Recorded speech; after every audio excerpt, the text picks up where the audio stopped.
오늘 우리에게 주시는 하나님 말씀은 고린도전서 15장 9절에서 10절까지의 말씀입니다. 고린도전서 15장 9절에서 10절까지의 말씀입니다. 신약성경 282면에 있습니다. 제가 봉독하겠습니다. 나는 사도 중에 가장 작은 자라. 나는 하나님의 교회를 박하였으므로 사도라 칭함 받기를 감당하지 못할 자니라. 그러나 내가 나된 것은 하나님의 은혜로 된 것이니 내게 주신 그의 은혜가 헛되지 아니하여 내가 모든 사도보다 더 많이 수고하였으나 내가 한 것이 아니요 오직 나와 함께 하신 하나님의 은혜로라. 아멘. 그 유명한 파페라 가수로 알려진 안드레아 보첼리가 지난 4월 부활 주일날 1인 공연을 했습니다. 초청을 받아서 1인 공연을 어디서 했는가 하면 이번 코로나 사태로 가장 피해가 극심했던 이탈리아의 밀라노에 있는 두오모 성당입니다. 이전보다 훨씬 더 야유인 그런 모습으로, 또 그분이 아시는 것처럼 맹인 가수 아닙니까? 혼자 성당 안에서 몇 곡을 불렀습니다. 그리고는 맨 마지막 곡은 성당 밖으로 나왔어요. 밖이 굉장히 넓은 광장인데 거기에도 여전히 사람 없습니다. 텅 빈 광장에서 혼자 마지막 곡을 불렀습니다. 그 마지막 곡이 어메이징 그레이스입니다. 찬송가 305장, 나 같은 죄인 살리신. 그 연주가 진행이 되는 동안에 그 동영상은 세계에서 가장 유명한 도시 몇 개를 계속 보여주었습니다. 파리의 에펠탑, 파리의 도심가, 그리고 런던의 한복판, 그리고 미국 뉴욕의 또 도심 한복판을 차례대로 보여주더라고요. 근데 사람이 하나도 없어요. 텅 비었어요. 마치 유령의 도시처럼. 평소에는 그렇게 사람으로 북적댔던 그 장소가 그냥 텅텅 비어버렸습니다. 그리고 계속 흘러나오는 보첼리의 어메이징 그레이스, 마치 지금 이 시점이야말로 수많은 사람이 필요한 게 아니고, 어떤 사람이 필요한 게 아니고 어메이징 그레이스, 하나님의 은혜만이 필요한 것처럼 저는 그렇게 느껴지더라고요. 그래서 온 세계에 만연한 코로나의 불안과 공포, 그 한복판에서 흘러나오는 어메이징 그레이스 참 인상적이었습니다. 하나님의 은혜, 참 이게 얼마나 우리에겐 달콤한 단어입니까? 여러분, 사람마다 인생의 어떤 전환점이 있잖아요. 흔히 터닝 포인트라고 하지 않습니까? 그런 게 가다 보면 다 있어요. 그리고 새로운 인생을 또 살게 되죠. 제가 최근에 받아본 기도 제목은 우리 교회 신앙생활했던 어떤 집사님이 그동안의 도시 생활을 다 접고 귀농을 준비 중이다. 기도 부탁이 있었습니다. 또 어떤 분은 오랫동안 몸담고 있던 회사를 접고 이 코로나 국면인데도 창업을 했습니다. 또 그걸 마땅히 기도 제목으로 놓으셨어요. 자, 이런 것들이 새로운 인생을 이제 또 출발하는 터닝 포인트가 될 거예요. 여러분들은 어떠세요? 여러분들 인생의 터닝 포인트는 무엇이었습니까? 사도 바울도 인생의 전환점이 있었습니다. 그때는 약 AD 35년경입니다. 주님께서 돌아가신 지 그렇게 많은 시간이 지나지 않은 시점입니다. 바울이 아직 젊은 청년이었을 때입니다. 그리고 장소는 지금 시리아의 수도인 다마스커스입니다. 이 성경에 다메섹으로 나와 있는 데입니다. 그 다메섹을 향하여 가다가 부활하신 예수를 만났어요. 이게 사도 바울의 인생의 터닝 포인트입니다. 그 뒤로 모든 게 한꺼번에 달라져 버렸습니다. 그때 바울은 바리새인이었습니다. 또 율법주의자였습니다.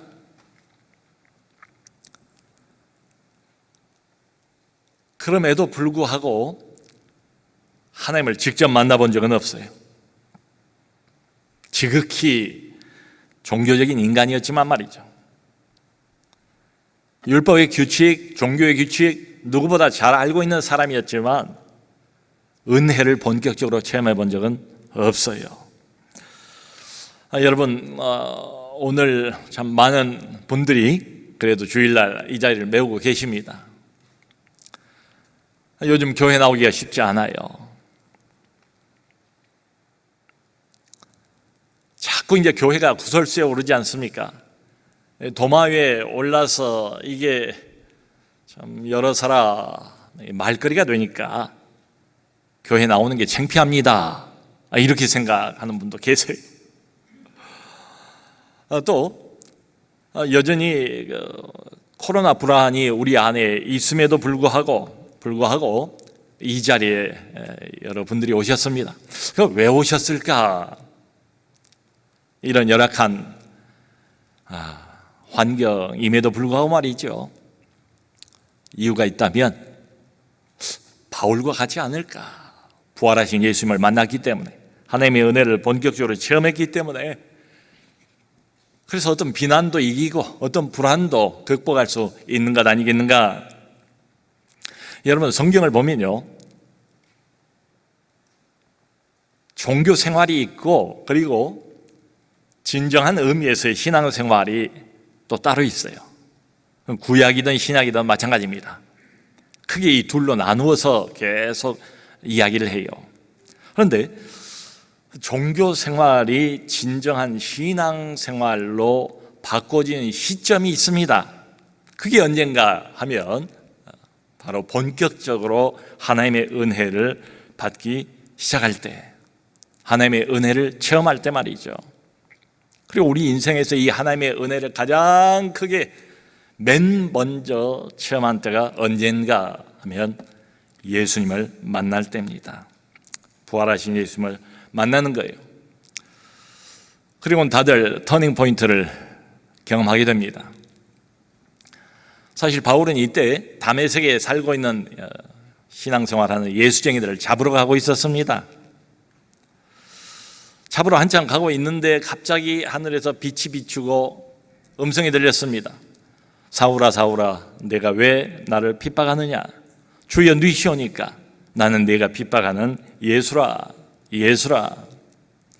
한 번도 이분을 만나본 적이 없습니다. 이때 하늘 문이 열리는 거예요. 바울의 영안이 열린 겁니다. 이런 일이 있으리라고 예상을 했겠습니까? 또 만날 것을 자기가 원한 것도 아니에요. 손을 먼저 내민 것도 아닙니다. 근데 느닷없이 예수님께서 자기 인생에 들어오신 거예요. 하나님이 나타나신 거예요.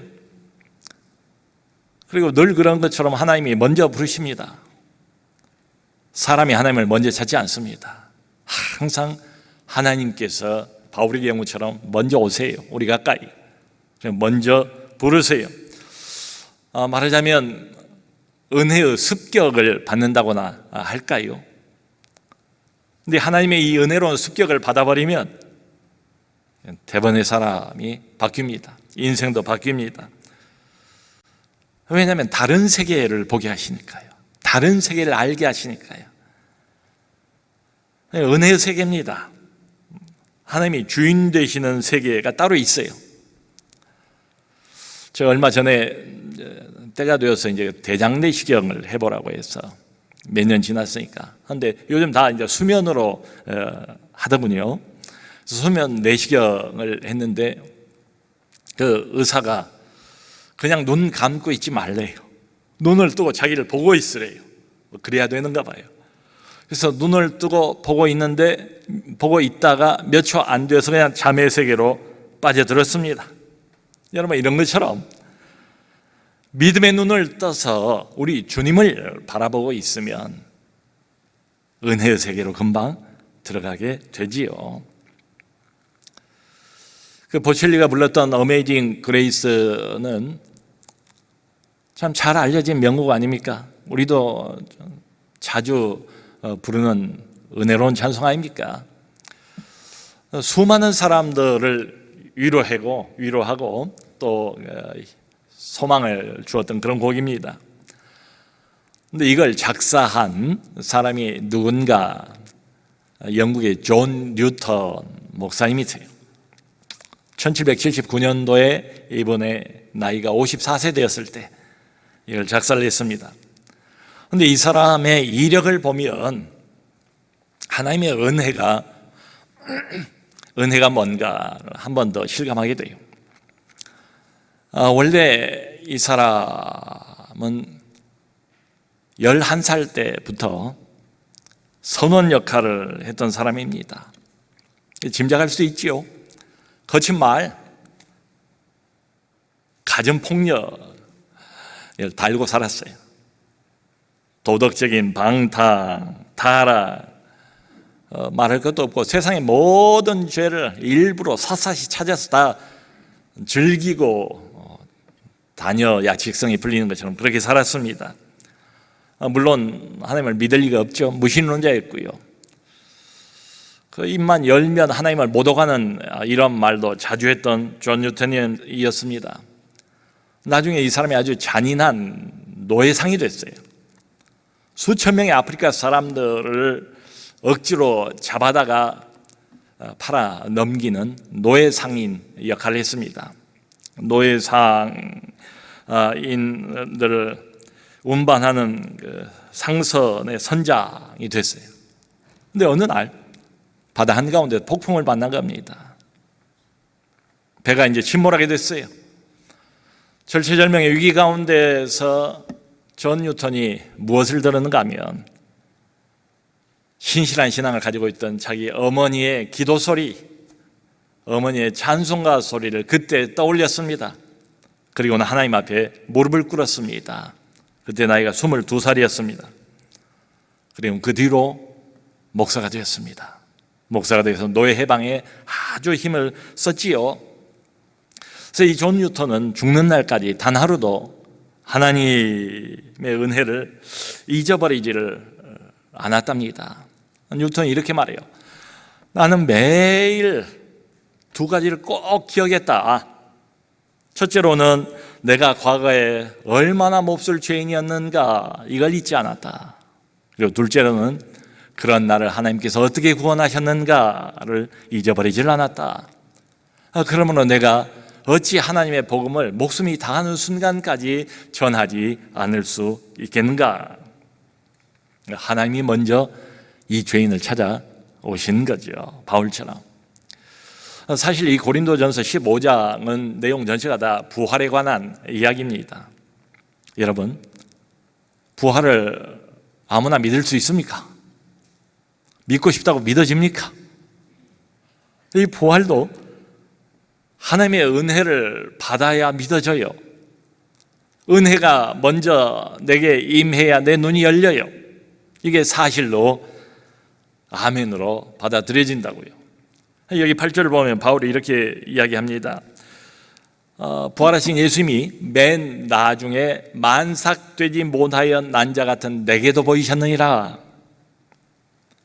그러니까 예수님이 부활하셔서 베드로에게 나타나시고 야고보에게 나타나시고 다른 사람에게 많이 나타나셨대요. 그리고 맨 마지막에 만삭되지 못하여 난 자 같은 나한테도 예수님께서 나타나셨다. 바로 다메섹 도상에서 그 이야기죠.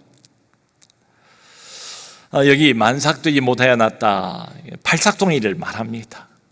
좀 모자란 사람을 이렇게 부르지 않습니까? 여러분 당시 그 사도가 되려면 그 조건 중에 하나가 반드시 부활하신 예수님을 만나야 돼요. 그 사람이. 그래서 자기도 만났대요. 그러니까 자기가 사도가 맞대요. 그런데 언제냐?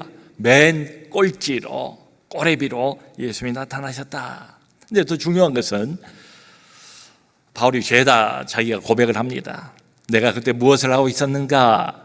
9절을 보면 하나님의 교회를 박해하고 있었다. 나는 교회 핍박자였다. 그러므로 내가 사도라 칭함을 감당하지 못할 자로다. 감히 사도라는 영광스러운 칭호, 나에게 맞지 않는 이런 사람이다. 원래요 나는. 이런 고백입니다. 여러분들은 예수님을 어떻게 만나셨습니까? 만날 때 여러분들은 무엇을 하고 있었습니까? 뭐 하는 사람이었습니까? 제가 보니까요, 모태신앙 있죠? 모태신앙 외에는 예수님을 곱게 만난 사람들이 별로 없더라고요. 병들어서 만나고, 회사에 부도 나서 만나고, 깊고 심각한 우울증 한복판에서 또 예수님을 만나고 그래요. 제가 지금도 기억나는 어떤 분은 교회에 대단한 적대감을 가지고 있는 사람이었어요. 그리고 불교 신자입니다. 여성인데. 그런데 아들이 원인도 알 수 없는 이상한 뇌의 질병에 걸려버린 거예요. 그 와중에 예수님을 만났습니다. 아들이 이 지경이 살려달라고 울고불고 매달리다가 예수님을 만났어요. 여러분, 우리 모두는 이처럼 뭔가 좀 부족한 채로 다 우리 하나님을 만납니다. 하나님을 만날 때 보면 그 사람 인생에 뭔가가 빠져 있어요. 아니면 반대로 쓸데없는 뭔가가 너무 많아요. 인생의 무기력에 빠져 있든지, 아니면 인생의 과부하가 걸려 있든지, 세상 자랑으로 가득 차 있든지, 아니면 세상 좌절로 가득 차 있든지. 예수님 만날 때 우리 모습이 되게 그런 것 같아요. 그러니까 예수님을 만날 필요가 전혀 없는 사람은 단 한 사람도 없다. 여러분, 예수님이 부활하셨습니다. 하늘과 땅의 모든 권세를 이제는 한 손에 가지고 계신 분입니다. 우주와 역사를 통치하시는 분이 바로 이분이세요. 근데 이런 분이 나를 개인적으로 만나주실 의무가 없어요. 항상 성경 보면 먼저 찾아오세요. 어떤 사람을 먼저 부르세요. 여러분, 이거야말로 전능자의 큰 은혜가 아니겠습니까? 나 같은 자가 뭐라고 일부러 찾아오셔서 일부러 내 이름을 부르시고, 이거야말로 하나님의 긍휼이고 하나님의 나를 향한 자비지요. 자, 이런 체험을 했기 때문에 바울은 평생 늘 작은 자 의식을 가지고 살았어요. 여기 9절 보면 그렇게 말합니다. 나는 사도 중에 가장 작은 자라. 가장 작은 자라. 그 일전에 어떤 목사님이 그런 말씀을 하시더라고요. 자기가 어떤 목회자 모임을 갔대요. 근데 평소에도 잘 알고 가깝게 지내는 이런 목사님들 모임이었대요. 근데 거기 이제 목회 나눔 시간이 있는데, 그러니까 요즘 코로나 때문에 교회가 다 어렵잖아요. 이제 모여서 이런저런 이제 교회적인 내용들을 서로 나누고 이제 이런 시간. 자기가 거기서 자기 교회를 좀 자랑을 했대요. 그러면 종일 마음이 찝찝했대요. 종일토록 후회가 됐대요. 그러니까 코로나19 와중에도 이제 뭐 교회가 건강한 교회이기 때문에 뭐 이런 것도 해보고 저런 것도 해보고 뭐 이제 이런 이야기들을 제가 나눴는가 봐요. 하나님께서 이렇게 은혜를 주셔서 우리 교회에 우리는 이렇게 하고 있습니다. 근데 그걸 말해놓고 난 다음에 영 마음에 부담이 많더래요. 제가 이제 그 이야기를 듣고, 아니 목사님 뭘 그렇게 심각하게 생각하세요? 그죠? 하나님이 교회에 주신 은혜를 나눈 것뿐이지 않습니까? 그랬더니 그분이 하신 말씀이 그렇지 않대요. 이런 문제에 관해서 자기가 나름대로 기준을 가지고 있답니다. 그 기준이 뭔가 하면 바울이 여기 말하는 나는 사도 중에 가장 작은 자라 했는데 작은 자 의식. 근데 자기가 생각해 보니까 자기 교회에 관한 그 말을 했을 때에 사실은 큰 자 의식을 가지고 있었다는 거예요. 작은 자 의식은 사라져버리고 말은 하나님의 은혜라고 했지만 큰 자 의식을 가지고 있더라. 여러분, 참 이런 경우가 많은 것 같아요. 하나님을 이야기를 하긴 해요. 뭐 사람 속을 누가 알겠어요? 근데 하나님은 아시겠지요? 하나님을 언급은 하는데 강조의 포인트는 어디에 있는가 하면 바로 나예요. 나. 어떤 사람은 결국 이걸 참지를 못하더라고요. 자기를 드러내는 거, 자기를 부각시키는 것을 결국은 참지 못하는 이런 모습을 보면서 참 안타까운 생각을 가질 때가 있습니다. 또 어떤 사람들은 처음에는 작은 자 의식을 가지고 출발을 합니다. 근데 중간에 가다가 어느 지점에서 초심을 잃어버려요. 그리고는 은혜도 함께 잃어버려요. 여러분, 지금 이 말을 바울이 할 때가 언젠가면 사도로 부름을 받았잖아요. 사도로 이방인의 선교사로 약 20여 년 정도 혼신의 힘을 다하고 난 뒤에 쓴 편지입니다. 근데 나는 사도들 중에 가장 작은 자다. 그냥 하는 말이 아니에요. 빈말이 아니에요. 여전히 작은 자 의식을 가지고 있는 사도 바울. 그래서 궁금해져요. 도대체 이 사람은 뭐 대표 사도 아닙니까? 교회에 그야말로 뭐 알아주는 리더 아닙니까? 산지사방 이방 땅을 다니면서 목숨 걸고 선교 사역을 했던 사람 바울 아닙니까? 근데 상당한 시간이 흘렀는데도 불구하고 어떻게 이렇게 여전히 작은 자 의식을 가지고 있을 수가 있는가? 비결이 뭔가? 10절을 보면 바울이 이렇게 말해요. 나의 나된 것은 하나님의 은혜로 된 것이니. 사랑하는 성도 여러분, 작은 자 의식하고 하나님의 은혜는 늘 붙어갑니다. 동전의 양면과 같아요. 이 작은 자 의식을 다른 말로 겸손이라고 볼 수도 있을 거예요. 근데 이 작은 자 의식이라는 게 억지로 가져집니까? 노력하면 진정한 의미에서 겸양, 겸손, 작은 자식이 몸에 붙어요? 아니에요. 오래 못 가요. 그런데 하나님의 은혜를 실제로 경험하면 자연히 작은 자의식이 생겨요. 여러분, 예를 들어서요, 은혜를 우리가 받으면 누가 알아주지 않아도 전혀 괜찮아요. 교회 다른 사람이 뭐 알아주지도 않았던 작은 일을 맡았다고 합시다. 근데 작은 일이라도 괜찮아요. 정말로 일이 소중하게 느껴지고 그리고 감사해요. 늘 은혜를 내가 누리고 살아가니까 더 바라는 것도 없어요. 큰 자가 되고 싶은 생각도 전혀 없어요. 자, 여러분, 하나님의 영광을 현재 경험하고 있는 사람이 교만해질 수 있습니까? 하나님의 임재를 실시간으로 현재 누리고 있는 사람이 자기를 드러내려고 애를 쓰겠습니까?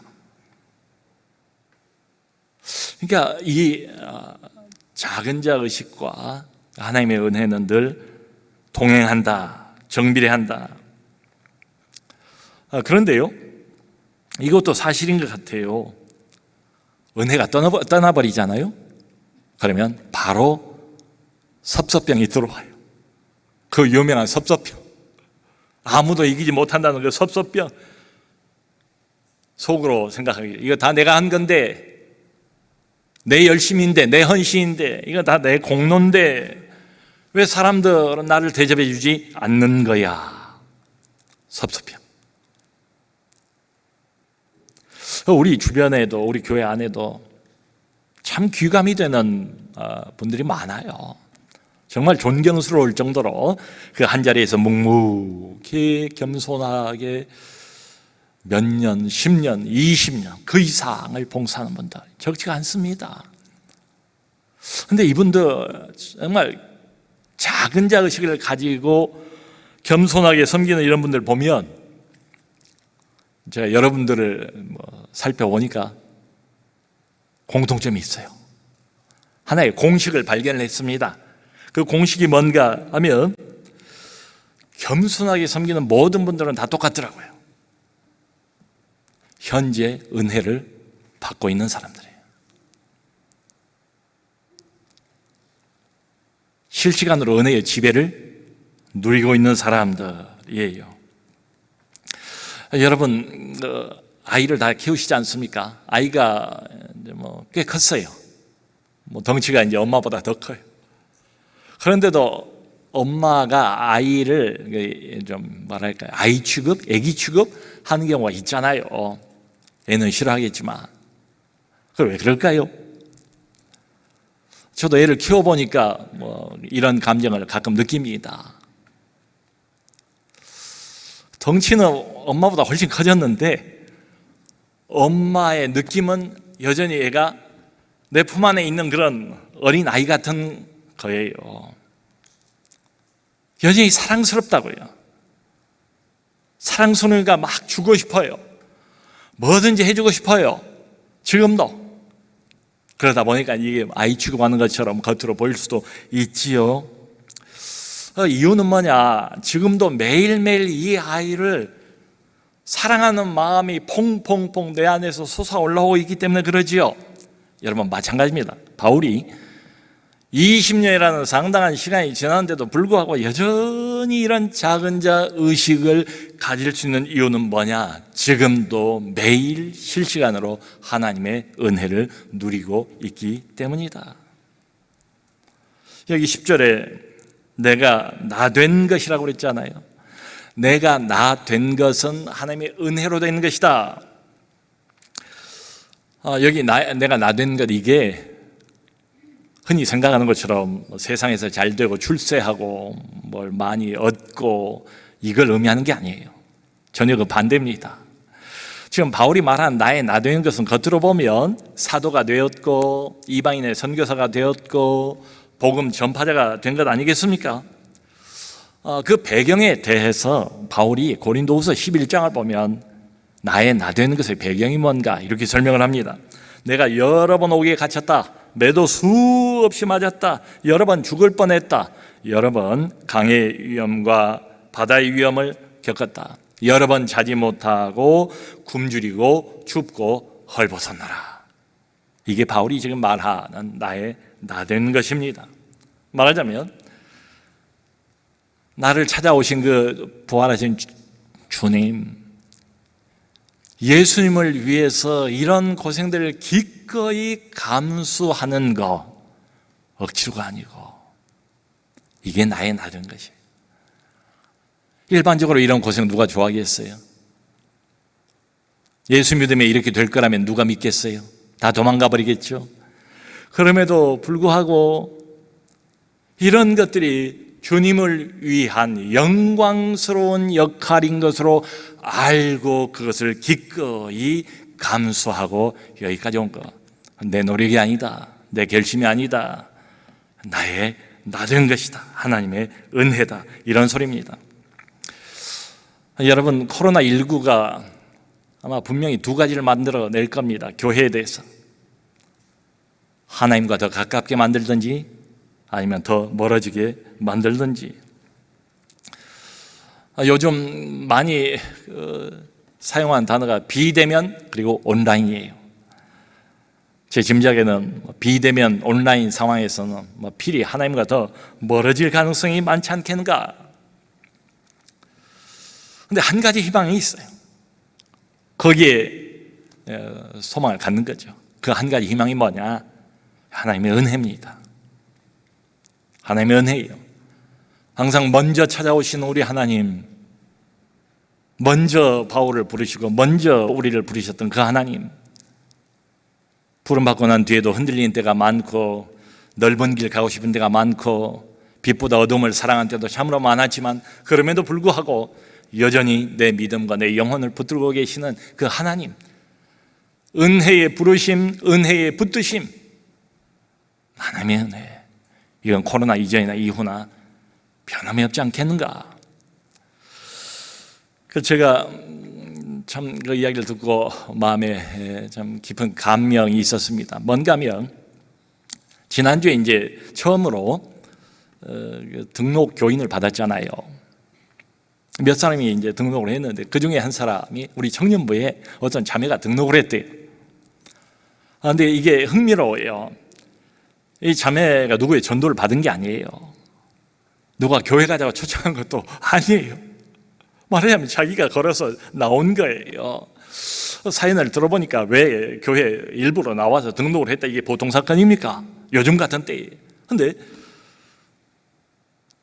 자매가 이제 코로나 상황을 이렇게 쭉 지나오면서 뭘 느꼈는가 하면 인간의 한계를 느낀 거예요. 인간이 얼마나 무기력한가. 뭐 대단한 물질 문명, 과학 문명, 뭐 최첨단의 무엇이 눈코 뜰 새 없이 뭐 새롭게 쏟아져 나오는 이때에 눈에 보이지 않는 바이러스 하나를 결국 사람은 이기질 못하는구나. 나는 절대적으로 믿고 의지할 뭔가가 필요하다. 절대자가 필요하다. 내 인생을 인도해 주실 하나님이 필요하다. 그걸 깨달은 거예요. 그리고 기다렸다가 열리자마자 지난주에 등록을 했답니다. 여러분, 이 자매가 정말로 스스로 나온 것일까요? 그렇게 보일지 모르겠어요. 아니지요. 바울을 하나님이 먼저 부르신 것처럼, 우리를 하나님이 늘 먼저 부르신 것처럼 하나님이 은혜로 이 자매를 부르신 것 아니겠습니까? 요즘 이제 우리 목장도 다 온라인으로 하고, 목장을 인도하는 이제 목자들하고도 목사들이 먼저 온라인으로 나누어요. 근데 토요일 아침이면 몇 교구 목사님들이 이제 온라인으로 야간 목장 목자들하고 나눈 시간을 갖습니다. 근데 그 한 목사님이 그런 말씀을 하세요. 어제도 이제 아침에 야간 목장 목자들하고 이렇게 온라인으로 이렇게 비대면으로 이걸 나누는데, 제가 볼 때는 분명히 화질도 안 좋아, 음향도 안 좋더래요. 그렇잖아요. 뭐 잘 들리도 않고 화질도 뭐 아주 고급 화질이 아니니까. 그런데 반응은 의외인 거예요. 목사님, 은혜가 참 많이 됩니다.